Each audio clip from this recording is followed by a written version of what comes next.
Assalamualaikum warahmatullahi wabarakatuh. Sampuran sun. Puji sareng syukur urang sadayana ka Allah Subhanahu wa taala anu Maha Agung di dinten ayeuna teh urang sadayana tiasa ngariung sareng dina acara ieu. Shalawat sareng salam mangga urang panjatkeun ka junjungan alam nabiana Muhammad sallallahu alaihi wasallam.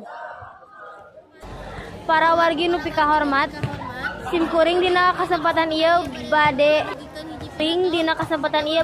ngadugikeun hiji pidato atawa biantara. Judulna pentingna ngalestarikeun kebudayaan Sunda. Para wargi nu pikahormat, sadayana Sunda kudu dipiara sabab lamun teu dipiara eta budaya Sunda bisa leungit. Budaya Sunda ayeuna di wilayah Jawa Barat.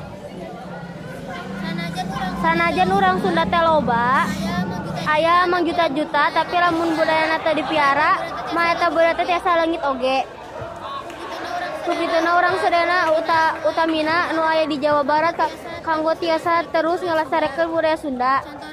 Contona wae ngalestarikeun budaya Sunda para wargi nu pikahormat, basa daerah ku negara dijadikeun alat pikeun ngadamikeun jeung basa Sunda teh merupakan alat komunikasi dina keluarga jeung masyarakat daerah.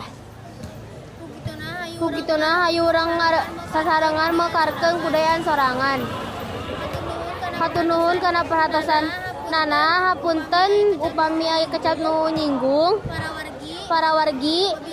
Wabillahi taufik wal hidayah. Wassalamualaikum.